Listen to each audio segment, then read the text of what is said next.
Salam bahagia, saya Syirkawi Jirim dan ini Ruang Bicara yang kami bawakan kepada anda tentunya di Bernama TV. Satu lagi topik yang cukup relevan sebenarnya dengan perkembangan semasa telah pun kita pilih dan kita akan sembang-sembang topik ini bersama dengan seorang tetamu yang cukup istimewa yang sudah pun berada di studio Ruang Bicara ini bersama dengan saya. Baiklah, topik yang kita pilih hari ini di Ruang Bicara ialah manfaat jalinan digital negara ataupun jendela. Dan tetamu yang sudah pun bersiap sedia bersama dengan saya, kita ingin mengucapkan setinggi-tinggi terima kasih dan juga selamat datang kepada yang berbahagia Dr. Fadlullah Suhaimi Abdul Malik, iaitu pengerusi Suruhanjaya Komunikasi dan Multimedia Malaysia ataupun MCMC. Jadi Doktor, apa khabar? Baik, terima kasih. Sehat ya? Sehat, alhamdulillah. Ini pertama kali sebenarnya kita bersama, Doktor. Iya, betul. Dan kepada anda, seperti yang saya katakan, ini merupakan topik yang penting sebenarnya dan juga relevan. Dan saya tahu mungkin anda yang berada di luar sana juga ingin berkongsi pandangan dan juga pendapat ataupun bertanya apa saja berkaitan dengan topik ini. Jadi kami memberi ruang dan juga peluang kepada anda di dua talian yang kami sediakan, iaitu 032697 9768 dan juga 0326979767. Dan seperti biasalah, anda juga sebenarnya boleh mengikuti kami secara live di FB dan juga di YouTube Bernama TV. Baik, sebelum kita bercakap tentang jendela, barangkali menarik jugalah saya nak dapatkan pandangan Dr. Fadlullah sendirilah terlebih dahulu. Ini kita bercakap tentang COVID-19 dan kita masih lagi merasai tekanan COVID-19. Hari ini pun dikatakan jumlahnya semakin meningkat. Tetapi bukan itu yang kita nak bincangkan. Kita nak melihat tentang kesan COVID-19 itu sendiri. Kita tahu banyak sektor yang terlibat dan sektor komunikasi dan juga multimedia juga tidak terlepas daripada masalah disebabkan oleh COVID-19. Jadi mungkin kita boleh kongsi bersama dengan Dr. Fadlullah. Terima kasih Syirkawi. COVID-19 ni dia memang memberi kesan kepada semua industri. Yang penting adalah kesan terhadap cara gaya hidup kita.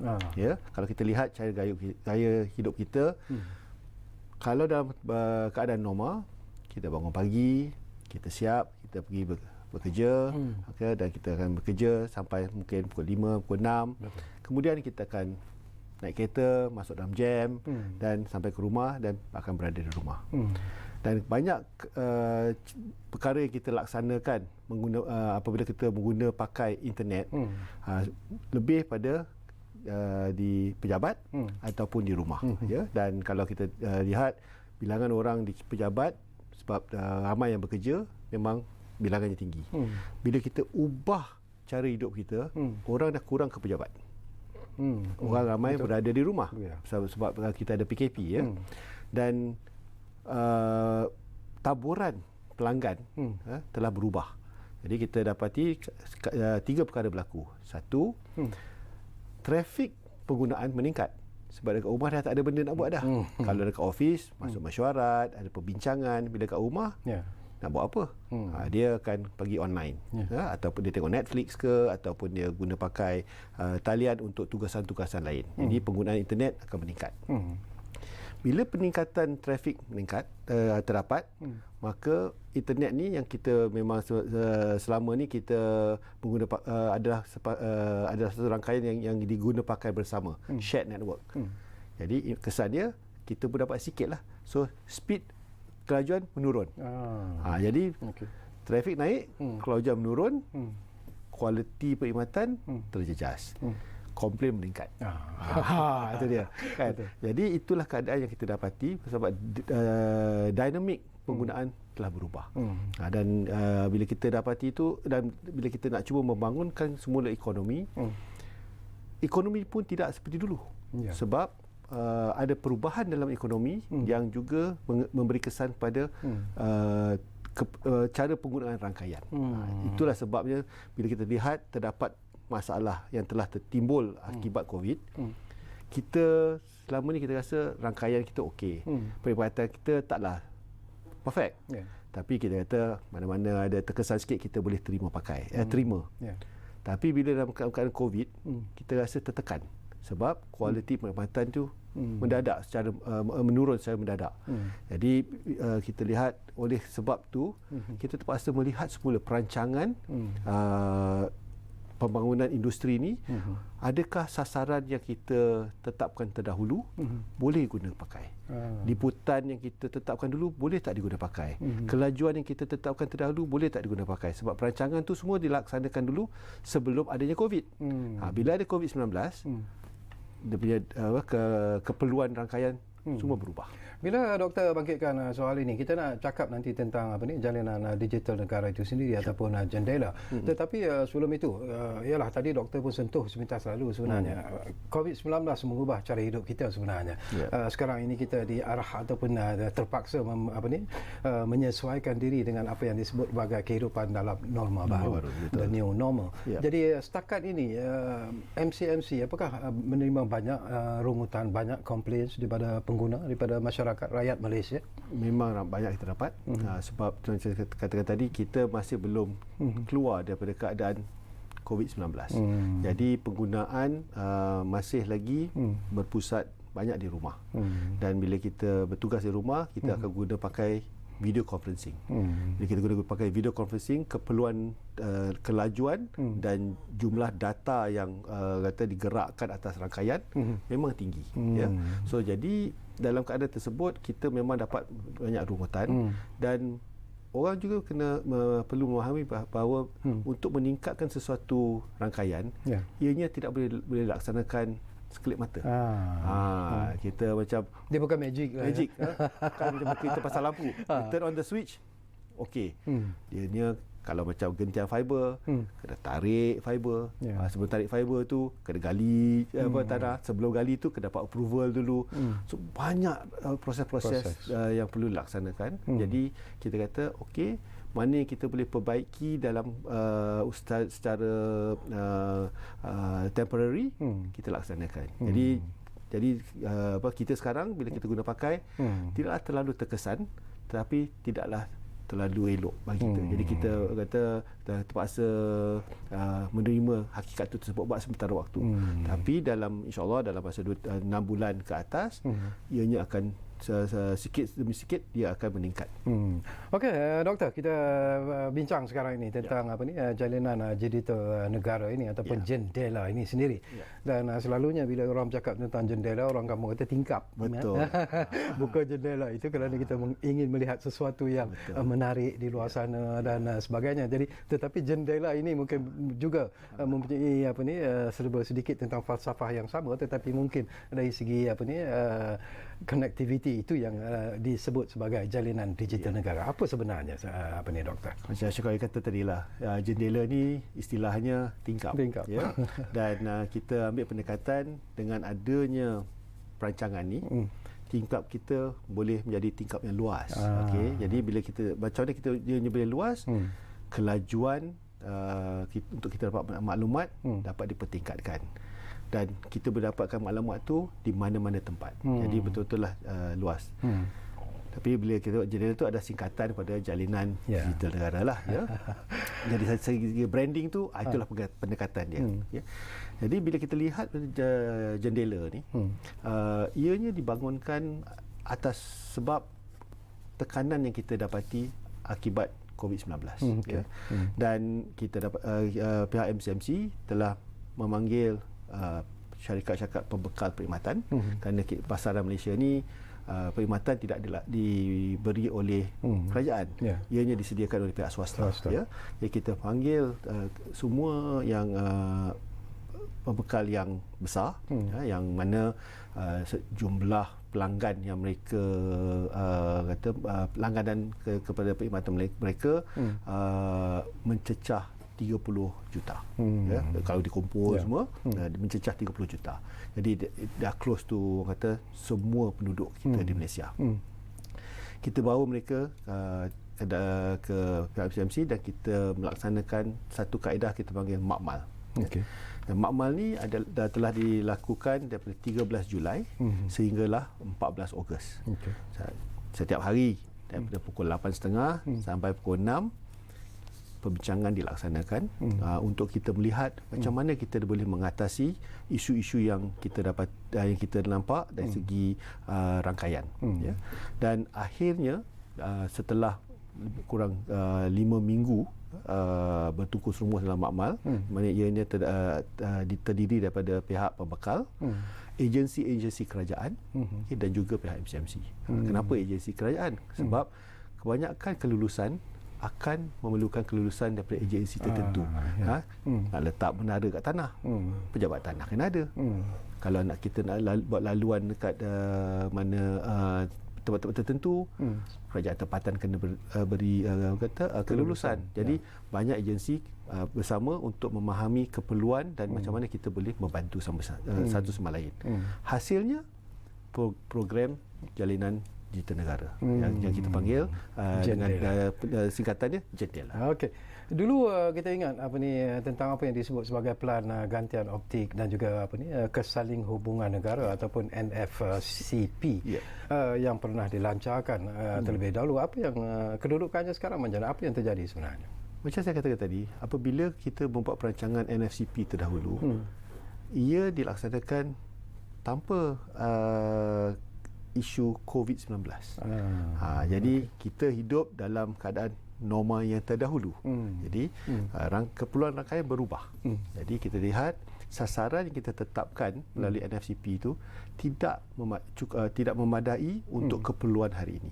Contohnya, kita kata sasaran kita hanya adalah kelajuan sehingga 30 megabit per second. Sebab sekarang dah tak boleh.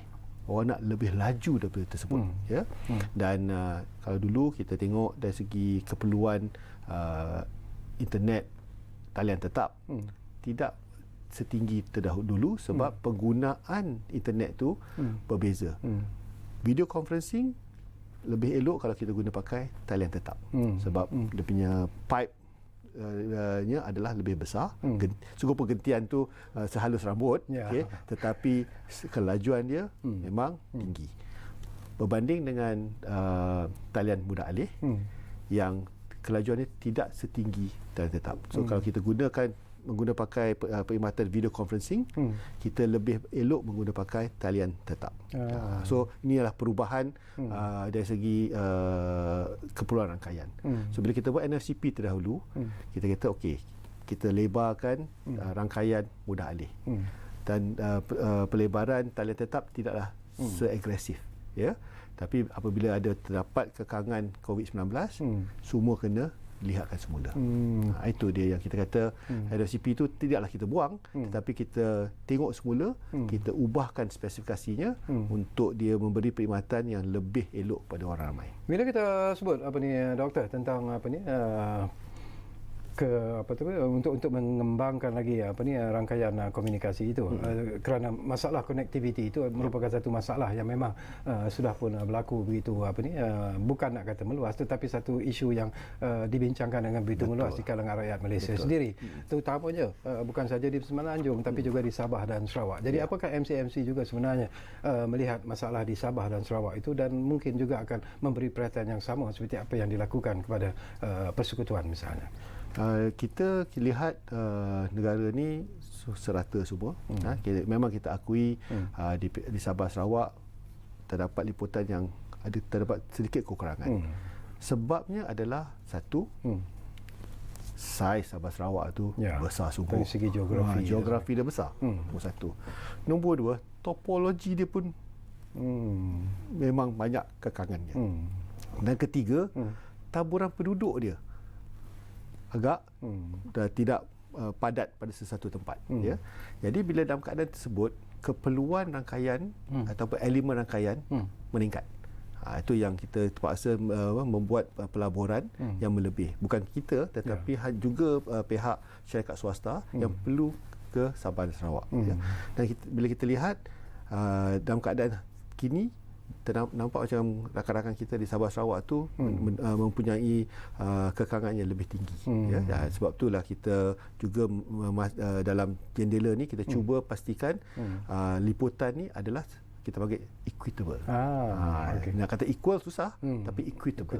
Jadi semua dapat merasai untuk melaksanakan tugasan yang diperlukan dan rangkaian menyediakan keupayaan untuk melaksanakan tugasan yang diperlukan. Okey, selain daripada itu doktor, matlamat pelaksanaan JENDELA itu sendiri boleh kita kongsi bersama dengan doktor? Matlamat ni ada dua. Minta maaf. Ada tiga. Okey. Nombor satu, kita kena lebarkan liputannya. Okey, kalau dulunya kita liputan untuk 4G, masa ni hanya setakat 91.8. Kita ingin meningkatkan liputan tu ke 100%. Bagi 4G 4G ke 100%. Okey. Nombor dua, kita nak lebarkan liputan talian tetap. Kita ada 9,000 premis di negara ni. Kita 9 juta premis di negara. Kita akan pastikan talian tetap akan melepasi melalui 9 juta premis ni. Okey. Ketiga adalah memastikan kualiti perkhidmatan pada tahap yang tinggi. Jadi kita sebagai pengguna boleh pakai perkhidmatan internet tanpa kita nak mengira ini speed ni berapa je. Sebab bila kita pakai sesuatu dan kita tak ada kekangan, kita tak nak check pun. Macam kita start kereta lah. Start kereta ada minyak, kita tekan dia tak tengok pun minyak ada berapa kan. Sama juga bila kita pakai internet, kalau kita buka Netflix, dia tak ada yang donat pusing tu, kita diam lah. Tak check lah. Kan? Sama bila buat video conference, kita tekan, Fazul call Syarkawi, video conference, hello, Assalamualaikum, boleh cakap, all okay. Tak ada kita habis tu, berapa tadi speed dia? Kan? Ini maka kita nak cuba tingkatkan perkhidmatan tu pada tahap di mana kita sebagai pengguna tidak akan tertanya-tanya berapakah kelajuan yang saya dapat buat masa ni. Itulah kita istilah quality of experience. Okey, kita akan sambung lagi doktor, tapi seperti biasalah kita diarah untuk berehat dulu buat seketika. Dan kepada anda yang sedang bersama kami ketika ini, mungkin saya percaya anda juga mungkin ada pandangan ataupun ingin bertanya apa saja berkaitan dengan apa yang kita bincangkan sekarang ini tentang jendela ini. Jadi jangan lupa dua talian itu telah pun kami buka kepada anda di 0326 9797 68 dan juga 0326 97 9767. Kita berehat dulu, anda jangan ke mana-mana.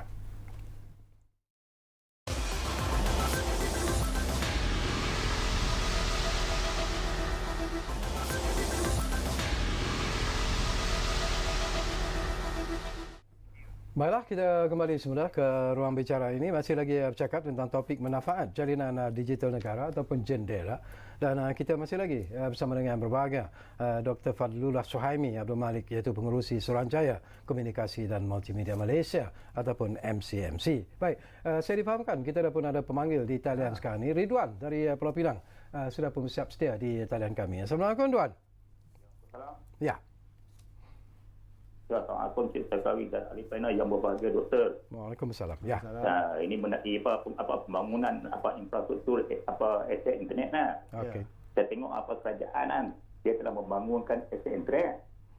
Dia tapi dia tertumpukan kepada cuma ke bandar saja. Dua bandar dia tak tumpu. Tengok ada Unify dia tak menghalalkan kepada sambung kampung. Okey.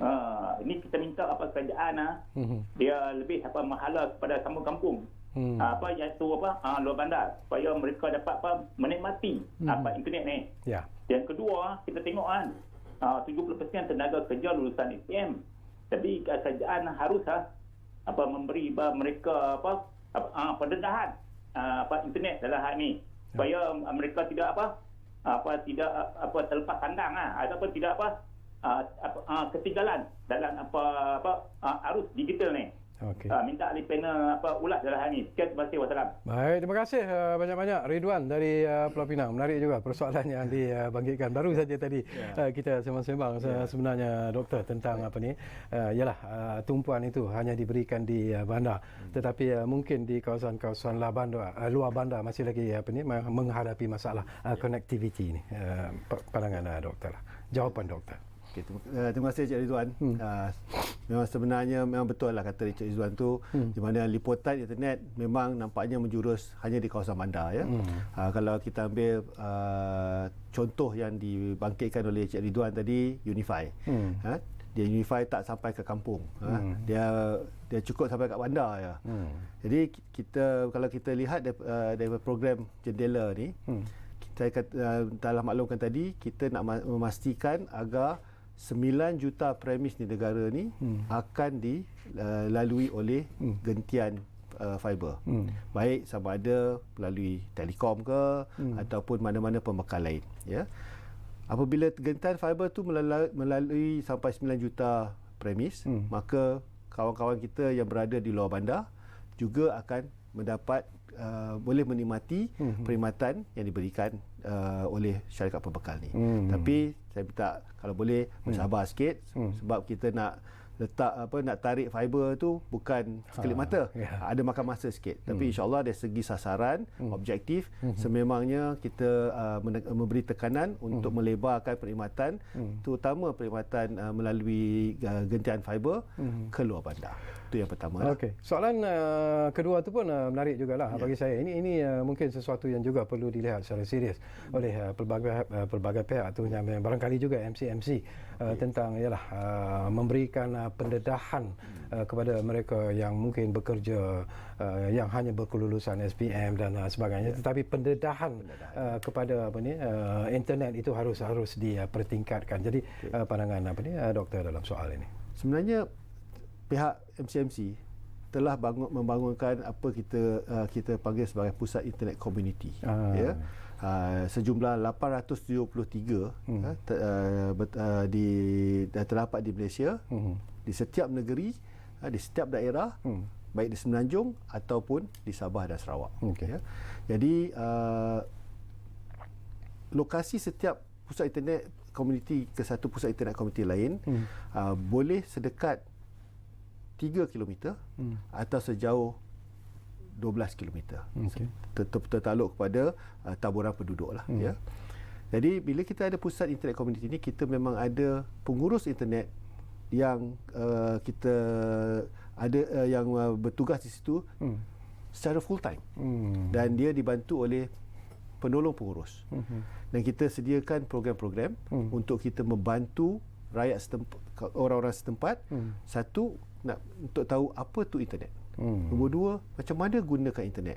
Nombor tiga, kalau dah pandai guna, kita membantu mereka untuk menjadi usahawan menggunakan atas talian. Baru-baru ni saya ke Yan, Kedah. dekat sangat dengan orang Penang tu. Saya pergi kat Yan tu, dekat Gunung Jerai tu. Ada kawan ni seorang usahawan wanita yang pakai pusat internet community sebagai tempat dia belajar dan juga mendirikan satu perniagaan. Dia jual tudung, ya, dan dia duduk kat Yan. Dia jual tudung semuanya atas talian. Dan setelah 7 tahun menceburi bidang tersebut, hari ini puan tu juga mempunyai kedai showroom untuk tudung dia. Dia punya pendapatan 15,000 sebulan. Kira okey tu, duduk kat Yan tu. So jadi memang kita dah ada. Saya seru mana-mana kawan-kawan di luar sana, kalau ada pusat internet community yang berdekatan, silalah guna pakai. Sebab kita telah menyediakan 20 biji komputer setiap pusat internet, menyediakan wifi percuma di dalam dan juga di sekelilingnya, tapi tak boleh sampai rumah lah. Wifi tu kalau setakat ke keliling dekat pusat internet tu, pakailah. Ianya percuma. Dan kita juga menyediakan program-program untuk rakyat setempat untuk mempelajari macam mana nak buat e-commerce dan sebagainya. Saya suka bila doktor bangkitkan isu ni, doktor, kerana sekarang ini kalau kita lihat rakyat Malaysia, terutamanya mereka yang mungkin tidak ada pekerjaan, yang terpaksa tinggalkan pekerjaan mereka disebabkan oleh COVID-19 dan sebagainya, dan sekarang ini seolah-olah tumpuan kepada digital economy, tumpuan kepada e-commerce dan juga kepada gig economy itu sendiri. Jadi apakah anda melihat, doktor melihat bahawa ini sebenarnya mempunyai prospek yang cukup luas sekiranya rakyat Malaysia sendiri boleh menghayati apa yang ingin disampaikan oleh MCMC? Sebenarnya orang kata bila kita memasuki dalam era digital economy, pasaran tidak hanya tertumpu di pasaran setempat. pasaran tu boleh diperluaskan. Ya? Dan saya minggu lepas saya dekat kampung Parit Sapran. Mana tu? Pontian. Oh, Pontian. Okey. Itu dia. Okey. Ada akak ni dia buat popiah goreng. Ya, dalam inti dia inti udang kering. Ya. Dia menggunakan pakai internet untuk memperluaskan pasaran beliau dan pasaran dia boleh sampai ke negeri-negeri lain. Dan taklah tua sangat. Okey. Dia dalam umur saya dalam umur pertengahan 30-an. Ya. Dan telah mempunyai satu factory di kawasan tersebut. Jadi saya rasa kalau ramai menghayati dan mempunyai minat dan berusaha, insya-Allah memang kita akan cuba membantu satu dari segi pembelajaran macam mana untuk menggunakan pakai internet dan masuk dalam e-commerce. Nombor dua, logistics untuk penghantaran. Sebab apa? Kalau kita tak ada logistics di pusat internet community, ada orang tu dia buat burger. Ini dekat Rantau Panjang di Sibu. Okay. Dia kata dia buat burger je hanya 5 jam saja. Okay. Saya kata kenapa 5 jam? Oh, selebihnya saya kena hantar sendiri. Okay. Imagine kalau dia hanya fokus untuk buat aja. Gig economy riders ni hantar. Yang bayarnya bukan dia. Yang bayar orang macam kita nak beli. Kan? So tambah RM1 ke, tambah RM2 ekstra ke. Jadi kita dapati gig economy tu boleh berkembang sebab produk yang mesti dia dah ada. Tapi pandangan doktor sendiri secara peribadi lah, penerimaan dan juga perubahan trend kehidupan rakyat Malaysia sendiri. Kita pun dah malas sebenarnya nak keluar pergi makan di restoran, takut COVID-19 dan sebagainya. Jadi kita order saja makanan. Jadi apakah doktor melihat bahawa itu sebenarnya menunjukkan bahawa prospek ke arah e-commerce, e-business, digital economy itu sudah berada di tahap yang cukup menggembirakan kita sebenarnya? Memang tahapnya tinggi dan saya rasa ianya boleh diperkembangkan lagi. Saya beri contoh. Kalau hari ni orang nak kahwin, nak tengok berkat, masuk tengok Instagram aja. Nampak tak? Tak payah, itu e-commerce. Nak beli sabun ke, nak beli candle ke, semua online. Kan? Beli makan. Macam Cakawi kata lah, nak masuk kedai malas. Order Grab aja, Food Panda. Kan? Masa PKP saya tanya kawan saya dekat Grab, macam mana bisnes? Oh, baik. Kata kalau ceritalah baik macam mana? Ada peningkatan more than 70% of the business. Orang lain susah kan? Tapi bagi dia dekat Grab demand meningkat sebab kita dah malas tak keluar. Okey, kita tumpukan semula perhatian kita kepada isu jendela ni doktor ya. Bagaimana nanti plan jendela ini akan dilaksanakan sebenarnya, Dok? Kita laksanakan mengikut fasa. Fasa 1 dan fasa 2. Fasa 1 adalah daripada sekarang hingga ke tahun 2022 dan fasa kedua adalah tahun 2022 hingga ke tahun 2025. Ya. Kalau kita lihat di fasa pertama, kita akan memperluaskan liputan jalur lebar muda alih. Macam saya kata tadi, daripada 91.8% ke 96.9%. Di seluruh negara lah. Ya. Dan kita tingkatkan kelajuan jalur lebar muda alih daripada 25 megabit per second sekarang kepada 35 megabit per second. Dan kita akan pastikan bilangan premis tetap yang kita lalui dengan gentian fiber daripada 4.95 juta sekarang untuk mencapai 7.5 juta. Ya. Dan banyak lagi data-data lain yang kita akan laksanakan, tapi saya tak naklah bacakan semua senarai tersebut, tapi memadai untuk kita dapat kita fokus kepada liputan yang meningkat, kelajuan yang meningkat dan premis yang sebanyak yang 9 juta tadi, 7.5 juta akan mempunyai rangkaian yang boleh memberi perkhidmatan pada mereka. Apakah doktor merasakan bahawa rakyat Malaysia sendiri bersedia dengan pelaksanaan jendela ini, Dok? Saya rasa dianya rakyat sebenarnya memang nak apa kita panggil dalam istilah industri pent up demand. Macam pihak Telekom baru ni mereka telah melebarkan perkhidmatan Unify ke satu bandar di Sarawak Bintagor dekat Sarike ya. Dan bilangan pelanggan yang telah melangani perkhidmatan Unify itu mencecah 103 pelanggan dalam masa 2 minggu. Okay, saya bila tanya pengurus besar Sarawak, macam mana you market ni? Tak ada. Memang orang nak. Maknanya pent up demand tu tinggi. Jadi saya rasa kalau kita cari pemberi perkhidmatan ni, kalau mereka melabur, insya-Allah mereka akan dapat pulangan yang cepat sebab pent up demand buat masa ni adalah tinggi. Okey, satu lagi tentang jendela inilah. Apakah doktor melihat bahawa ianya sebenarnya boleh merapatkan jurang digital di Malaysia sekiranya ianya berjaya seperti apa yang dirancangkan? Sebenarnya itu sebab bila kita buat pelan jendela ni, kita tidak terus meminta pihak pemberi perkhidmatan untuk melabur untuk rangkaian 5G. Sebab kalau mereka melabur ke rangkaian 5G, mereka akan cuba melabur di kawasan bandar terdahulu. Sebab mereka ada syarikat ya.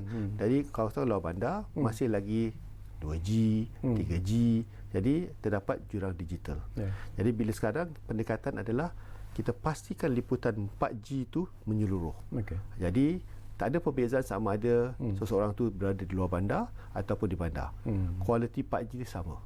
Dan bila kita naikkan pelaburan untuk menaikkan rangkaian kepada 5G, ianya akan dinaikkan dengan dalam jangka masa yang lebih pendek. Jadi orang luar bandar tidak akan terasa macam mereka tertinggal. Itu tujuannya. Okey. Perancangan yang cukup menarik sebenarnya disusun atur oleh MCMC sendiri. Tetapi saya percayalah banyak cabaran sebenarnya yang terpaksa dihadapi oleh Dr. Fadlullah dan juga rakan-rakan di MCMC. Mungkin boleh kita kongsi bersama apa antara cabaran-cabaran yang mungkin memberi sedikit orang panggil tekanan sebenarnya kepada apa yang ingin dilaksanakan oleh MCMC itu. Dalam hidup ni kalau tak ada cabaran tak seronok lah kan ya. Tapi memang ada cabaran. Cabaran adalah untuk dapat kelulusan. Contohnya ada kala ada seorang individu ni kata saya nak perkhidmatan. Kita kata okey, kita akan labur untuk menyediakan mungkin menara atau di tapak belakang rumah dia. Dia kata tak boleh. Sebab dia kata not in my backyard but service in my house. Itu yang kadang tekanan. Jadi bila dalam keadaan seperti ini, kerajaan tempatan pun kadang susah untuk memberi kelulusan. Jadi mereka pun ada juga proses untuk memberi kelulusan sebab rakyat setempat tidak boleh komplain. Kan, sebab itu dia punya pendekatan. Jadi ni adalah kekangan-kekangan yang kita akan jumpa ataupun kelulusan untuk tanah. Kadang jumpa tanah tak tahu siapa tuan punya tanah. Lagi-lagi kalau di Sabah dan Sarawak kita panggil Native Customary Rights Land, NCR. Dia kata ini atuk dia punya, tapi grant tak ada. Sebab dia hak milik itu adalah secara mulut, turun-menurun. Jadi inilah kekangan-kekangan yang kita akan dapati dari masa ke semasa. Dan ini bukanlah cabaran yang baru, ini memang cabaran yang sedia ada dan sentiasa kita bekerjasama dengan pihak negeri. Dan satu cara yang kita rasa yang kita boleh mempercepatkan proses adalah dengan pihak kerajaan negeri membuat dasar iaitu telekomunikasi mesti adalah satu utility. Mana-mana pembangunan baru yang diluluskan, komunikasi ini tidak datang setelah pembangunan itu siap. Tadi komunikasi datang bersama elektrik dan air. Bila kita buka, kita on, memang dah ada perkhidmatan. Itu yang kita memang minta kerjasama dengan pihak kerajaan negeri. Kita berjumpa dengan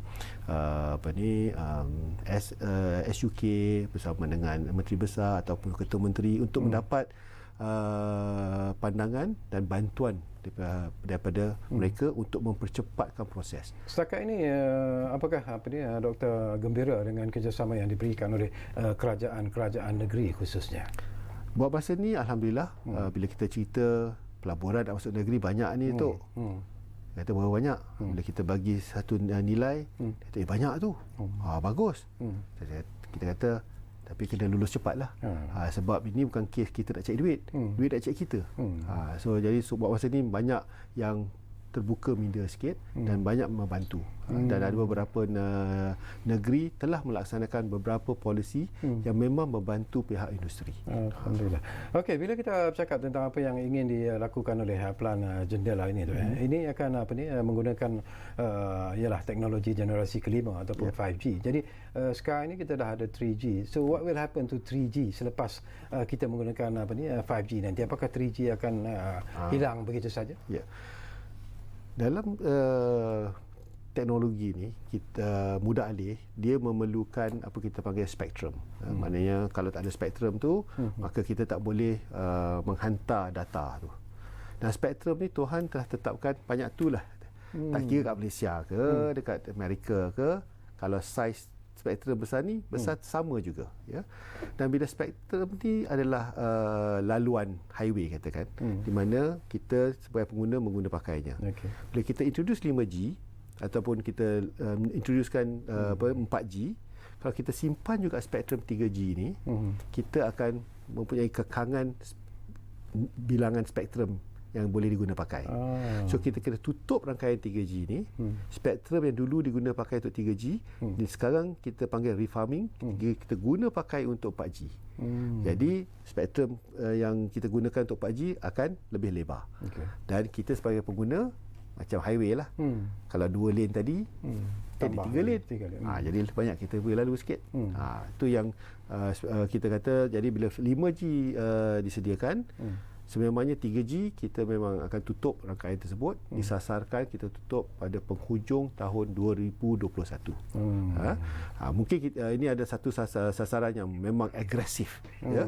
Tapi kalau kita tak agresif, lambatlah kita buat kerja. So kita letak industri pun bersetuju untuk mempunyai satu sasaran agresif, dan kita akan bertungkus lumus untuk mencapai sasaran tersebut. Kalau terbabas pun mungkin terbabas 6 bulan. Kalau kita berkata hujung tahun 2023, mungkin terbabas juga lagi masuk tahun 2024. Kita melengahkan.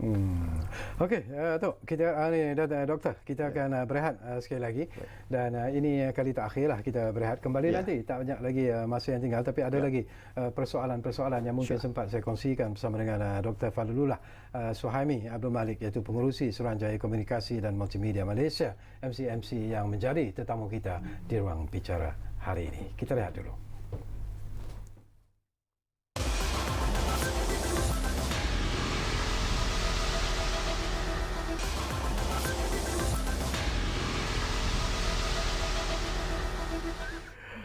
Okey, kita kembali semula ke ruang bicara ini. Kita berada di penghujung sebenarnya. Tak banyak lagi masa yang tinggal, tapi ada lagi persoalan-persoalan menarik sebenarnya yang ingin saya kongsikan bersama dengan tetamu kita, Dr. Fadlullah Suhaimi Abdul Malik, iaitu pengerusi Suruhanjaya Komunikasi dan Multimedia Malaysia. Baik, doktor, melihat kepada apa yang dirancang, apa yang ingin dicapai oleh MCMC, ianya merupakan satu program yang cukup mencabar sebenarnya bagi saya, dan sekiranya ianya berjaya dilaksanakan, ianya sudah pasti akan membuka satu dimensi baru barangkali dalam masalah ataupun dalam isu connectivity di negara kita ini. Tapi ramai yang ingin mengetahui, bukan semudah itu untuk mencapai matlamat, kerana yang mungkin akan menjadi masalah ialah kos pelaksanaan jendela itu sendiri. Berapa agaknya? Kalau kita anggarkan yang bilangan yang saya sasaran yang saya telah maklumkan tadi, kos dia tidak kurang daripada 21 bilion. Okey. Yang cantiknya untuk industri ni, pelaburan banyaknya dilaksanakan oleh syarikat swasta. Dan lazimnya 60% daripada nilai tersebut akan datang daripada pihak swasta. Ini bukan dalam keadaan di mana kita nak pergi minta MOF ke, nak minta orang datang ke. Tak. Memang mereka telah mempunyai dana untuk mereka melebarkan perkhidmatan melalui pelaburan tersebut. The readiness untuk syarikat ni memang dah ada. Untuk 40% yang selebihnya, kita mempunyai apa kita panggil sebagai dana pemberian perkhidmatan sejagat atau pendek dalam bahasa Inggerisnya USP. So dana ni kita dapatkan wang macam orang kata telco tax 6% daripada pemegang lesen yang memberikan perkhidmatan. Dan ini akan membantu pihak MCMC untuk menyediakan projek yang dikendalikan oleh syarikat pembekal juga ke kawasan-kawasan luar bandar. Kawasan-kawasan yang mereka tidak akan pergi kerana dari segi perniagaan bukan economically viable. Jadi bila kita membantu untuk menyediakan perkhidmatan melalui dana USP tadi tu, maka mereka akan menyediakan perkhidmatan di tempat yang betul-betul jauh-jauh, Bakalan ke Long Pasir ke, ya. Dan rakyat tak kira mana pun akan mendapat perkhidmatan tersebut. Respon daripada syarikat-syarikat telco, apakah ini MCMC berpuas hati ataupun masih lagi ada syarikat yang mungkin terasa bahawa mereka belum lagi bersedia sebenarnya untuk menghadapi ataupun bersama dalam program Jendela ini? Sebenarnya kami berpuas hati kerana sasaran yang kita cerita tadi semua adalah sasaran mereka sebenarnya. Jadi kami di pihak MCMC menggembelengkan sasaran ni, bekerjasama dengan mereka dan kita cuba membantu mempercepatkan pelaburan mereka. Ya. Dan bila dengan pendekatan Jendela ni nampak ada nafas baru dan kolaborasi pun nampak mantap dan kita mempunyai satu kaedah di mana kita akan menyediakan apa kita panggil as implementation operations meeting setiap 2 minggu. Saya mempengerusikannya dan ahli dalam tu adalah CEO syarikat tu sendiri. Jadi komitmen syarikat tu adalah tinggi. Setiap 2 minggu kita tanyalah kenapa kawasan ni kata nak ada menara, 2 menara, kenapa tak naik? Dan kita akan bincang apa kekangan dia dan kita akan cuba mencari penyelesaian terhadap masalah yang mereka ada. So ni ongoing proses, ya. So jadi kita memantau dengan betul-betul dengan rapi dan setiap 2 minggu memang kita berjumpa.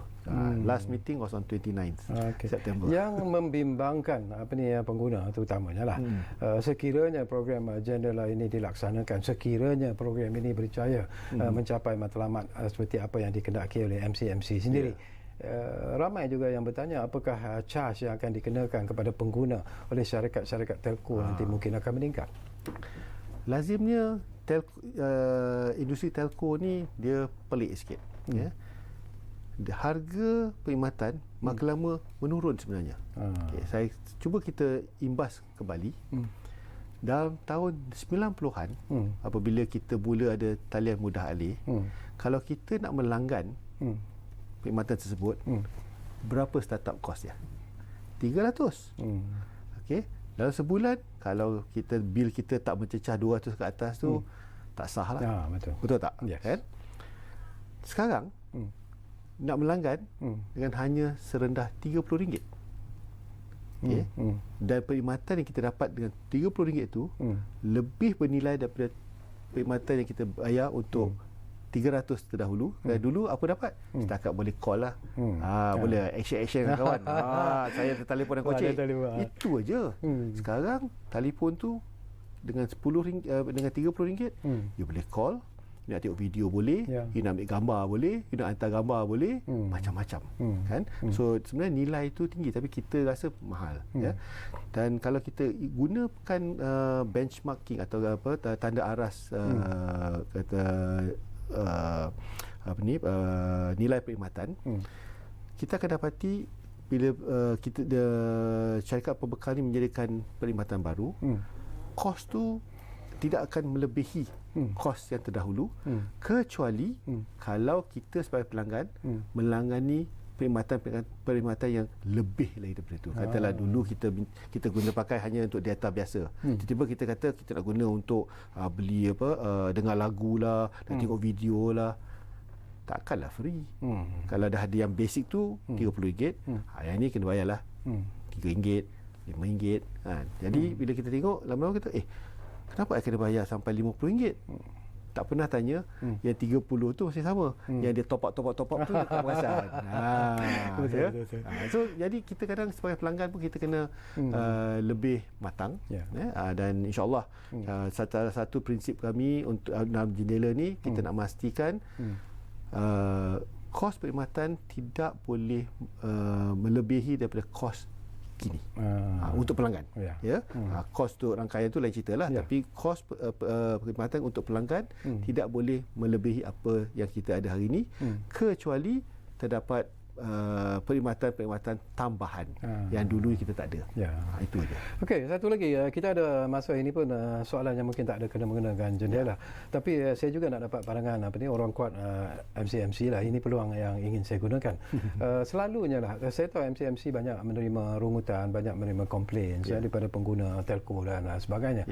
Selalunya doktor lah, daripada kajian yang doktor lakukan, the main problem yang selalu berlaku tu apa? Bukan saja drop calls yang selalu dibangkitkan, tapi selain daripada itu apa sebenarnya yang belum lagi memuaskan hati pengguna sebenarnya?